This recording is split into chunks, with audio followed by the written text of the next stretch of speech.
नमस्कार। Real estate of real estate में आपका स्वागत है। आज हम चर्चा करने वाले हैं एमएमआर हाउसिंग रिपोर्ट 2024 पे, और आज इस रिपोर्ट पे चर्चा करने के लिए हमारे साथ जुड़ रहे हैं क्रोडई एमसीएचआई के प्रेसिडेंट डोमिनिक रोमेल और साथ ही सीआरई मैट्रिक्स के सीईओ अभिषेक गुप्ता। आप दोनों का स्वागत है। जैसे हम रिपोर्ट पे चर्चा कर रहे हैं, इस साल की रिपोर्ट है। सर, डोमिनिक जी, आपने कैसे सोचा कोलैब करना और इस रिपोर्ट की क्या हाईलाइट है? कोलैबोरेशन में पहली बात करूँ तो अभिषेक जी हम पहले से जानते थे उन्हें, बट जो इनकी इनसाइट आती थी और जो ऑथेंटिसिटी बोलते वो रिपोर्ट पे डिपेंड। रिपोर्ट तो बहुत सारी आते हैं, पर जो उसकी ऑथेंटिक वैल्यू रहती वो इसके बारे हमारा काफ़ी स्टडी हुआ और हमें काफ़ी पॉजिटिव लगा और काफ़ी रियल लगा। इसके लिए कोलैबोरेशन हो गई है। 2 साल से हमारी कोलैबोरेशन चालू है। So the report is very true and positive. And इसके कारण, इसके मध्यस्थता से मैं बोलूँ तो होम बायर को एक अपॉर्चुनिटी आती है कि कहाँ उनको घर लेना, क्या प्राइसिंग है, ये सब चीज़ उस पर जानकारी आ जाती है। तो it's like a digital book for everyone. तो जैसे अगर इस रिपोर्ट की हाईलाइट की बात करें तो जैसे अभिषेक जी, इसमें बताया गया है कि 5% सेल्स बढ़ी हैं 2024 FY24 में, और दूसरा नई लॉन्चेस में 22% की कमी आई है। तो ये मुझे नंबर समझाइए आप। ओके, सबसे पहले ये रिपोर्ट है क्या? It is about the Mumbai metropolitan region housing market. For the viewers' benefit, we have covered the entire MMR region and compared it on a annual basis. So 22, 23, 24. Correct? The key three, four highlight points जो मैंने report में मैं चाहूँगा share करना. Number one, in terms of housing sales. And when I say housing sales, I mean primary housing sales. Primary मतलब developer to first buyer. Not you to me. Right? That is now at its peak. जैसे भी stock market peak पे है, वैसे housing sales in MMR भी peak पे है। 1,32,000 apartments were sold in the fiscal year 24। पहला। दूसरा, developers are very smart, they can sense the market way before, and कभी कभी हम भी उनको हेल्प कर लेते डेटा के साथ। They have already applied breaks on new launches because they saw massive launches post Covid 2020 में, 21 में, 22 में, 23 में। सो 24 में अगर उन्होंने 2 लाख घर लॉन्च किए थे in 23, in 24 it's come down to 160, right? Therefore this is the most important, the unsold inventory की जो बात होती है, that is only increased by less than 5%. And unsold जब हम लोग बोलते हैं, इट इंक्लूड्स एवरीथिंग, फ्रॉम खड्डा टू रेडी. बट अगर आप सिर्फ रेडी की बात करोगे तो that is the peanuts, right? So it's very important to understand these things, which is why the overall report and the overall market is very, very positive.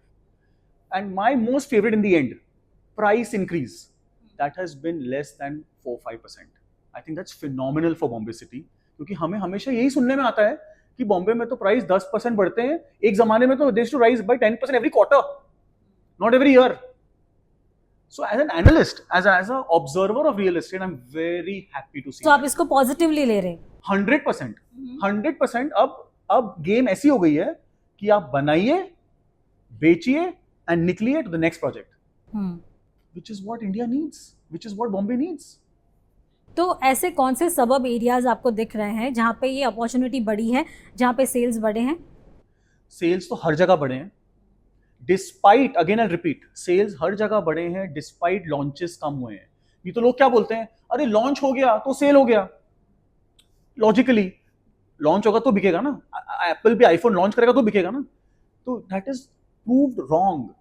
Launch कम हुए हैं फिर भी बिका है माल, which is very very positive to see, right? Because quality getting built. Developers are now going back to data, going back to the drawing board and understanding बाबा क्या बिकता है तो वही बनाएं, which is again very positive. But to answer your question, except Navi Mumbai, some parts and Vasai Virar, where we have seen a rise in unsold inventory, क्योंकि बहुत launch हुए वहां पे, भर भर के लॉन्च किया है. उन दोनों मार्केट्स के अलावा हर जगह launches have been down and unsold inventory has been flattish.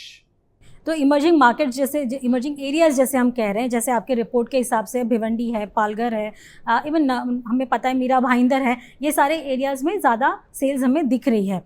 Navi Mumbai की बात करें तो जैसे नंबर्स रिपोर्ट्स में हैं, आप देखेंगे तो 22% की बढ़ोतरी है सेल्स में, लेकिन 63% अनसोल्ड इन्वेंट्री है.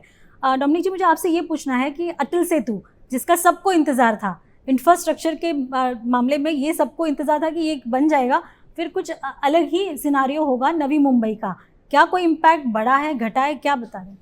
पहले तो आप डेफिनेशन ठीक कर लो कि जो आप बोल रहे 63% अनसोल्ड इन्वेंट्री, वो तो अभी तक कंप्लीट भी नहीं हुई है, वो तो खाली लॉन्च हुई है। अभी तक RTMI जो कहते हैं रेडी टू मूव इन, वो तो अभी तक उसकी बिल्डिंग अभी चालू है, उसकी खटाई की भरपाई हुई, उसकी जो अपन कहते हैं प्लिंथ हो गई, किसी के 4 स्लैब हो गए, अभी तो उसको 40 स्लैब और बांधना है, तो भी सेल्स काफ़ी है। See you can not have both कि 22% राइज हो गया और 63% अनसोल्ड इन्वेंट्री, कहाँ से होने वाला है? आप लॉजिकली देख लो। एक बात वो है, ये जब तक खत्म होते जाएगा, हर क्वार्टर्स की सेल बढ़ते हैं, there is almost according to me 12 quarter और है, वो एग्जॉस्ट सेल का पीरियड है जो RTMI में कन्वर्ट होगा। और जैसे अभिषेक ने पहले भी कहा कि रेडी टू मूव इन, जिसकी बात आप मोसी करते हैं या कंप्लीशन आ गई, पब्लिक थोड़ा मूव हो गया, वो तो गिन के आपका मेरे ख्याल से परसेंटेज भी नहीं होगा, 2% होगा maximum. That is also because जैसा उसने फिर से कहा कि today developers we all are learning from earlier mistake. पहले जो दिखता था वो बिकता था, ऐसा स्टोरी था ही नहीं। आज जो कस्टमर को चाहिए, जो आपको चाहिए, आपकी ज़रूरत क्या है, 60 स्क्वायर मीटर्स है, 80 स्क्वायर मीटर, वो मार्केट का इन्फ्लुएंसर क्या है, मार्केट में डिमांड क्या है, वो सब चीज़ दिखाई दे रही। These things are all done on the drawing board. आज आपको बिल्डिंग बांधने के लिए इतना टाइम नहीं लगता जितना उसका प्लानिंग और मार्केटिंग के लिए टाइम लगता है। ये बात आ गई। So that is where the intelligence is coming in and you will not find a ready inventory in the market into come because the demand is so good. So people only are gathering. Either why are people not buying it? For very simple reason. Either they are expecting a pay hike so they get eligible for their home, क्योंकि eligibility बैठती नहीं है। दूसरा, either they are waiting for RBI to get down the price softer and again their eligibility will increase, or either they are waiting that there will be a good tax benefit for the people who are paying the interest of 1.5 lakhs has only been absorbed as per their deduction. That should go up to 3.5 lakhs or even 4, depending on what the government says. These are the incidents why they are holding it. They are not holding because of worry that they can't afford it or the price नहीं. These small categories, ये सब छोटी छोटी बातें जो इनको encourage कर सकती है, वो होने वाली है time to come. तो जैसे हमने पहले देखा था, अगर 5 से 10 साल पहले की बात करूं, तो जैसे ही प्रोजेक्ट लॉन्च होता था वहाँ पे बुकिंग शुरू हो जाती थी। लेकिन बीच में एक ऐसा भी फेज़ आया जब हमने देखा कि जब तक पूरा घर बन नहीं जाता, लोग लेने के लिए रेडी नहीं थे। इस बीच में क्या डिफरेंस आया है, क्या फ़र्क पड़ा है? क्या लोग अभी भी प्रोजेक्ट लॉन्च होते ही बुक कर रहे हैं या अभी वेट कर रहे हैं? आप पहले बोलो, आप कौन से साल की बात कर रहे हैं? मैं 5 से 10 साल की बात कर। नहीं, 5 साल पहले GST आया था, तो कोई भी नई चीज़ आती है तो अब्जॉर्ब करने के लिए 5% मेरे को रुकने के बाद मिलती है, OC के बाद, तो आप एज अ कस्टमर क्यों भरेंगे? तो वो प्रॉब्लम थी कि 5% GST लग रहा था और आदमी बोला मेरे OC के बाद में 5% GST नहीं लगता है, तो he would wait and watch. तो इसका मतलब कि ready to move in flats ही ज़्यादा अभी बिक रहे हैं? नहीं, मैं अब इसी बात, आपकी उस काल की बात करें जो आप जूनी काल की बात करें। नया काल में आज के प्राइस और OC के प्राइस में ज़्यादा डिफरेंस नहीं है। There is an appreciation also, but appreciation is to the inflation. जैसा अभी कहा कि रिपोर्ट में 5% की price, that is exactly to the inflation cost. उसमें कोई प्राइस का नुकसान किसी को हुआ नहीं, ना बिल्डर को, पर उसको एक घर जो उसकी पसंदीदा घर है, जो व्यू चाहिए, जो सर्कुलेशन चाहिए, जो साइज चाहिए, वो पहले मिल जाता उसको। Plus he is also hedging his risk that tomorrow there might be an inflation which will be higher and that risk will be there, तो he is not being speculative is what I think. तो what's the situation? क्या So GST right की now, वजह से, क्या under construction? पहली बात तो थी कि GST के कारण, जो आप 5 साल पहले की बात है, अभी तो people have absorbed the cost. पहले उस टाइम कंफ्यूजन था 12% भरना है या 5%, अभी सब खत्म हो गया। 2019 से सीधा 5% पे आ गया। People are absorbing 5% now because RERA is come, it is more transparent, people are sure of the building get completed, and as Abhishek rightly said, now we as developer are very clear that we are not looking at skyrocketing prices. We are saying भाई आज बिक गया तो उसकी NAV निकालते, जो net asset value रहती है ना, वो पहले ही निकालते। आज मैं यही चीज़ 4 महीने के बाद बेचूँ ना, तो मेरे शायद नेगेटिव आ जाएगा। तो जो पहला मेरे को नेट एसेट वैल्यू बनता है, I am doing that, I am achieving that before, and I am hedging my sale risk. So that is where the difference is. So people are buying today on launches, people are buying when they are able to arrange their finance, because most of the buyers, as he rightly said, the primary buyers are selling the secondary house, then putting that price to capital gain and investment for the first initial part of it and getting the house within 24 months. It is a very positive sign. तब जब price की बात हो रही है तो सबका मायना तो वही होगा कि भाई प्राइस क्या है। आपने एवरेज वैल्यू इसमें बताई है, कितनी इंक्रीज़ हुई है। और ख़ासकर हमने देखा है जो मीरा भाईंदर तो हम देख रहे हैं अभी इमर्जिंग एरियाज़ हैं काफ़ी कर, लेकिन भिवंडी, पालघर ये ऐसे एरियाज़ हैं यहाँ की प्राइस राइज हुई है, वो एक सरप्राइज़ भी है। तो किस तरह से आपने ये वैल्यूएट किया है? No. So Nisha, it is not a surprise. There are 2-3 factors over here. One is a base effect. अगर आप ₹1 बढ़ाओगे उसको, तो it will become ₹2. The appreciation is 100%. But when you increase 2 to 3, it's still ₹1 increase. But the appreciation is 50%. So the base effect, see, आज सोबो का price हम जो मैं बोलता हूँ ₹1,00,000 है, लाख को 2 लाख होना versus a Meera Bhayandar which is at 10,000, उसको 20,000 होना will happen much faster. And मैंने एक वीडियो बनाया था, उसमें मैंने बोला था कि Bombay will become a one city one price housing market, right? काफी areas in Bombay will become the same price. आप माटुंगा ले लीजिए, अंधेरी ले लीजिए, सैंटा क्रूज ले लीजिए, बोरेवली भी ले लीजिए, वहां पे भी आपको सेम प्राइस में घर मिल रहे हैं. Which again to my mind is a very good positive because that shows कि city का infrastructure improve हो रहा है. People are not shying to stay away from where they work because they can commute easier to work. पहले तो अगर मैं वसई में रहता था, मुझे अगर बीकेसी आना है तो I have taken shower 3 times. मैं 3 बार नहा चुका हूँ उस रास्ते पे, राइट? बट अब एसी ट्रेन है, मेट्रो बन रही है. India is in for a rocking period. So मैं उनकी उदाहरण देता हूँ just to add to it. मेरी करियर 2000 में चालू हुई. मेरा फर्स्ट क्लाइंट L&T था, तो मैंने 1750 में L&T को घर बेचा था ओशीवारा में. आज वही फ्लैट 35,000 के भाव में बिक रही है. एक बार फिर मैंने उनको दूसरा घर दिया गोरेगांव में, वही उन लोग को मैं 1800 रुपये में शायद दिया था, आज 34,000 का भाव है. तो बट वो 34,000 70,000 नहीं होगा, it will take its own time. पर ये 1750 रुपये या 1800 रुपया 36,000 हो गया, 35,000 हो गया. तो what he is trying to say कि for 100 rupees to become 200 rupees very easy, but 1 lakh to become 2 lakh is very difficult. So Mira Road now today because of the new things happening, and now आप ये भी समझो Meera road में वापस redevelopment चालू हो गया. तो जूने घर को उसको वो 25% या 30% जो बिल्डर देगा, कॉपर्स देगा, तो उसमें उसकी ऑटोमेटिक भाव बढ़ गई. जब आप रीडेवलपमेंट की बात करते हैं और आपके रिपोर्ट में भी अभी लिखा हुआ है साउथ बॉम्बे में सबसे ज़्यादा हमने लॉन्चेस भी देखे, सेल्स भी देखे, सब कुछ देखा, लेकिन क्या ये एक रीडेवलपमेंट सबसे बड़ा टॉपिक है? रीडेवलपमेंट के साथ साथ साउथ बॉम्बे के लिए क्या कनेक्टिविटी मैटर करता है? जिस तरह से अब नई मेट्रो एक आध साल में शुरू हो ही जाएगी और कोलाबा तक पहुंच ही जाएगी, क्या आप इसको डिफाइन करेंगे? नहीं, I don't think metro is one reason for it. Reason ऐसी है कि बिकॉज ऑफ CRZ नॉर्म्स हो गई, गवर्नमेंट जो 2034 DCPR में नए नए प्रोविजंस लाए, तो जो जूने घर 33/7 दे मेड इट फीजिबल. पहले तो क्या जो 1990 की DCR में था वो फीजिबल था ही नहीं, तो उनको अपनी लाइफ रिस्क रख के, आप देख लो पहले कितनी बिल्डिंगें टूटी पड़ी थी. जब मानसून आते तो आपको हर मानसून में 5 घर 5 बिल्डिंग गिर जाते थे. आज वो सब आपको देखने को क्यों नहीं मिला? बस गवर्नमेंट एंड BMC उसने आज क्वेश्चन लिया कि भाई इनको जो हक बनता है उनको हक दे दो. इसमें तो जो रीडेवलपमेंट में tenants are the best beneficiaries, कि उनको सबसे ज़्यादा घर मिल रहा है. आज सिंपल एक बोल रहा हूँ आपको कि माड़ा का 180 स्क्वायर फीट वाले घर को 510 स्क्वायर फीट मिल रहा है. तो शायद आप जो वर्किंग कर रहे हो और आप घर में वो आपको नहीं मिला, पर दैट इज द राइट, वो मिल रहा है उनको. Point is that because of government policies the encouragement of SoBo has increase. CRZ norms have helped to increase the development. So it's all government's good doings that these things are being positive, and the existing tenants or the existing members are the beneficiary of all this. They should thank the government, and builders are only complying with their particular work of completing things in a proper way.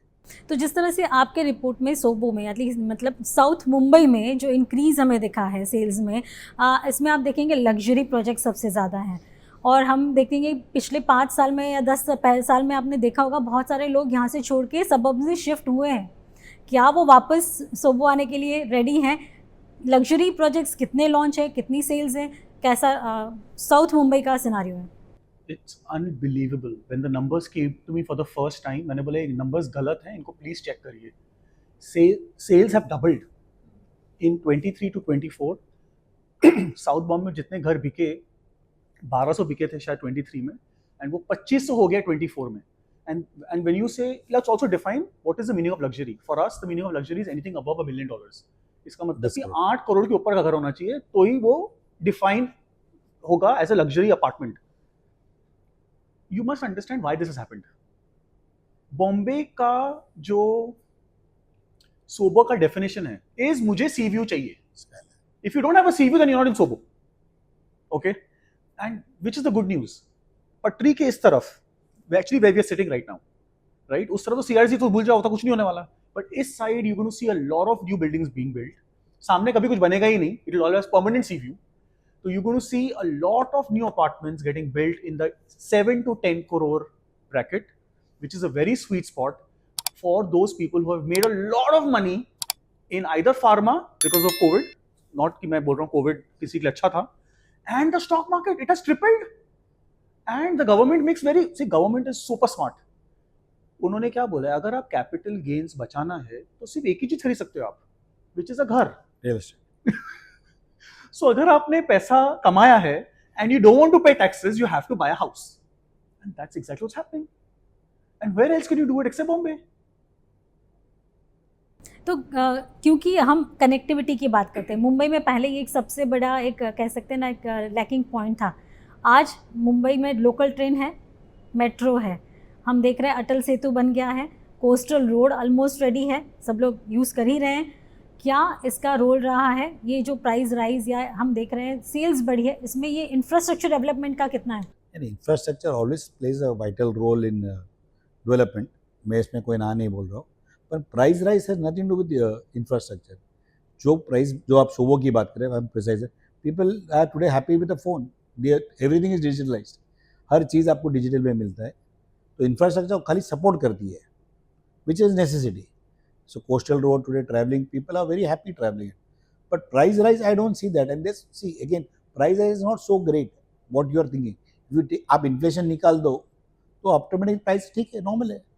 तो यहाँ पे मैं एक अटल सेतु को लेकर आपसे सवाल पूछना चाहूँगी. अटल सेतु बना तो सबके लिए था कि भाई ये जो बन रहा है वो सब एक गेम चेंजर होगा, लेकिन जो प्राइस टोल की है, क्या वो जो अफोर्ड करता है वो नवी मुंबई रहेगा, और जो नहीं अफोर्ड करता वो क्या करे? मतलब ये क्या ये पेन पॉइंट है या बेनिफिट है? मैडम, आपने फ़ोन पहला वापरा 1996 में, उस टाइम 32 रुपये पर मिनट था, बराबर. आज क्या है? तो स्टार्टिंग में तो हर चीज़ महंगी लगती है, क्योंकि उनको इंफ्रास्ट्रक्चर डाला है. It will come down. So it's a matter of time. See, you have to understand everything has a cost. आज कुछ भी आप फ्री कर लो, उसकी मिसयूज़ होंगी, उसकी अब्यूज़ होंगी. पर कोई चीज़ की कॉस्ट, आदमी टाइम बचाएगा, पेट्रोल बचाएगा, he will spend more time with his family, plus he will use मोर. समझो उनको अलीबाग जाना है तो उनको he have most quality time with his family. तो टू पे 500 रुपीज़ इज देयर. अब वही चीज़ आप शेट्टी के होटल में आप 500 रुपये का डोसा खा के आ जाएंगे, और आप गवर्नमेंट को बोलते हैं 500 रुपये चार्ज कर रहे हैं.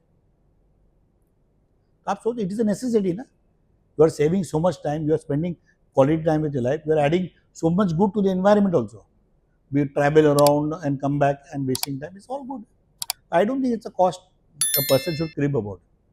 डेफिनेटली देखते हैं आगे कितने जल्दी जरूर। नंबर्स बढ़ते हैं, लेकिन जो अगर कनेक्टिविटी बढ़ी है तो हम समझ सकते हैं मीरा भाईंदर हो या कल्याण का एरिया हो, नवी मुंबई हो, वहाँ पे सेल्स इंक्रीज होना चाहिए. भिवंडी, पालघर, यहाँ पे क्या इन्वेस्टर्स हैं या एंड यूजर्स हैं? According to me, they're all end users. Because it was Bhiwandi हम कह सकते हैं पहले कमर्शियल एरिया ज़्यादा था, it is converting into residential.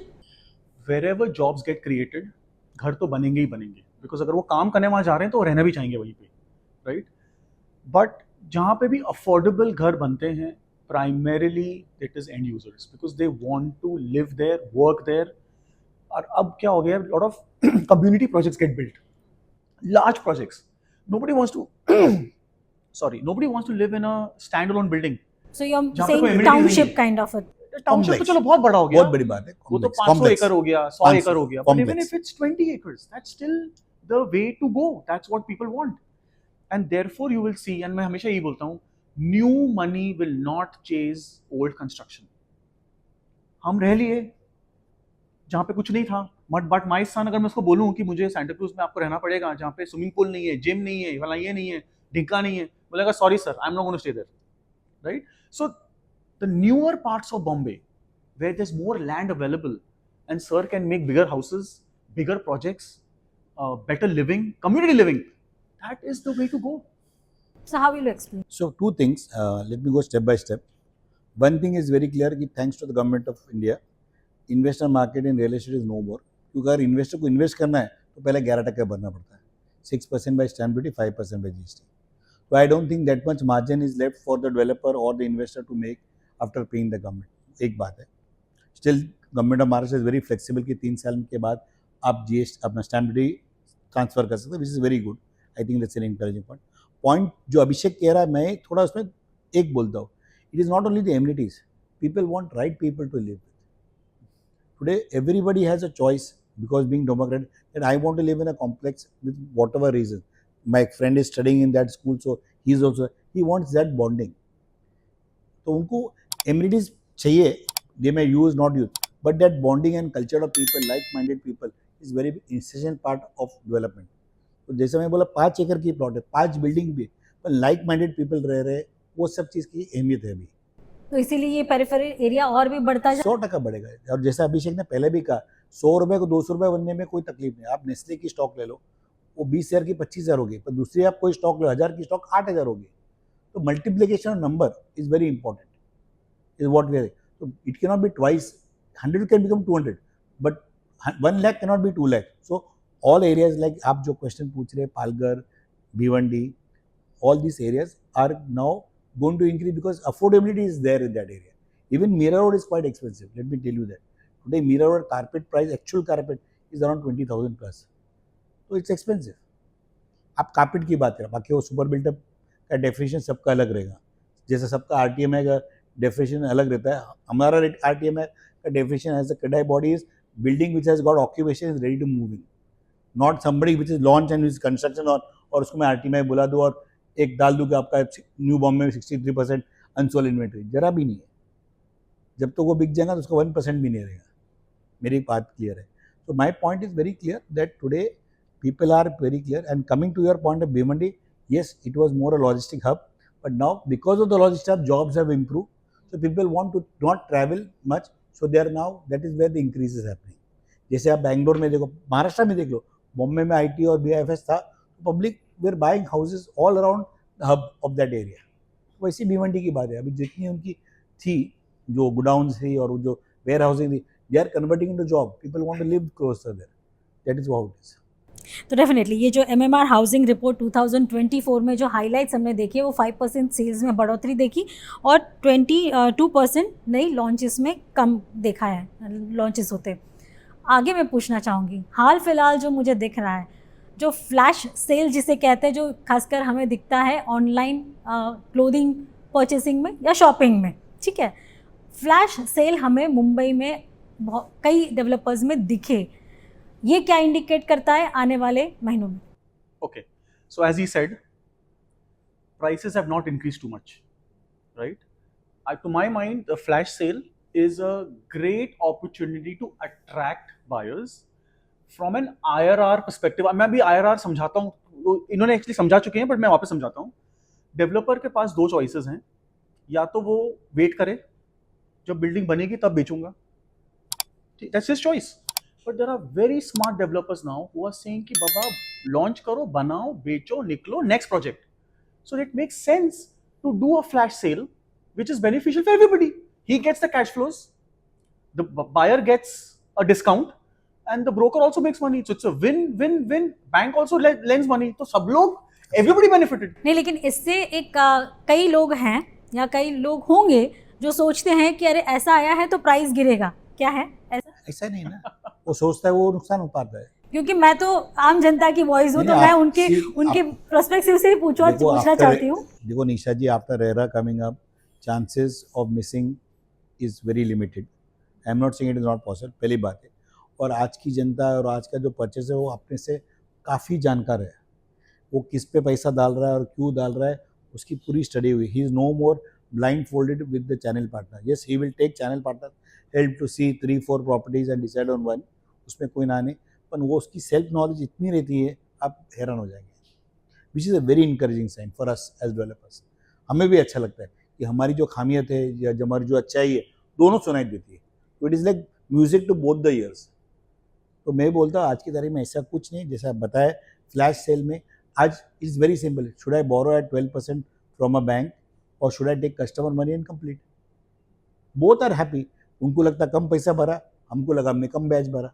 नहीं, लेकिन ये बज़ है कि प्राइस घटने वाली है, तो ये आप नहीं बता पाएंगे। अभिषेक जी आप नहीं बताइए। बता पाऊंगा, सॉरी आई इंटरप्ट, बिल्कुल नहीं बता पाऊंगा। मैडम आप मेरे को चीज़ बताओ, कौन सी चीज़ की भाव कम हो रही है? Cement is high, steel is high, premiums are high, government taxes are 6% and 5%. How will it come? आपको एक सिंपल मैथ देता हूँ, to get 1 square feet of approval in Bombay आपको 25 से 30% खाली प्रीमियम भरना पड़ता है और FSI कॉस्ट, उसके बाद FSI कॉस्ट आती है। तो कहाँ से कम होने वाला है? मैं यही सोचता हूँ कि आज आप 5% ये डिसेंट है, क्यों 5% बढ़ा हुए हैं वो भी आपको बता देता हूँ। ये तो thanks to government of Maharashtra, they came out with a scheme of 50%। 50% के कारण में ये सब लॉन्चेस दिखाई दिया और ये आपको भाव स्टेबल दिखा। Because some projects were not happening, some projects were incomplete, all the stock has been completed. ये सब जो अपन बोलते हैं ना, एक किनारे पे सब चीज़ धुल के बाहर आ गई है। अब जो नया कर रहा है ना, उसको भाव बढ़ाना ही पड़ेगा। कि अफोर्डेबिलिटी ऑफ प्राइस बोले तो नॉट प्रॉफिट, मैं आपको वही बोला, अफोर्डेबिलिटी ऑफ प्रोडक्ट वो एक इंपॉर्टेंट बात है। उसमें प्रीमियम भरना पड़ता है, GST भरना पड़ता है, स्टैम्प ड्यूटी भरना पड़ता है। मेरे कंस्ट्रक्शन पे 18% GST लगता है, उसका भरना पड़ता है। चैनल पार्टनर का मार्केटिंग कॉस्ट बढ़ गया है। All this thing only add up to cost. तो जो आप जैसे कि आपके माध्यम से जो आदमी सोच रहा है कि भाव गिरने वाला है, उसका सपना रह जाएगा। It is like he has missed the opportunity to buy the house at the right time. तो अगर आपको घर खरीदना है और लेकिन रहने के लिए घर खरीदना है, तो हर एक टाइम अच्छा ही होता है, जब आपकी एलिजिबिलिटी हो आप खरीद लो। मैं थोड़ा सुधार करना चाहता हूँ, अगर आपको कैपिटल गेन के लिए भी करना है, क्योंकि अभी रेंटल मार्केट इतनी अच्छी है, आप हैरान हो जाएंगे। आज घर नहीं मिल रहे रेंटल पे, विद इन द विसिनिटी आदमी को घर नहीं मिल रहा है और विसिनिटी छोड़ ही नहीं सकता। तो वो रेंटल पे घर नहीं मिल रहा है, वो रीडेवलपमेंट की वजह से नहीं मिल रहा है या ऐसे ही डिमांड है? डिमांड है। सबको मुंबई में एक घर चाहिए, तो सबको भाड़े पे या खुद के घर पे रहना है।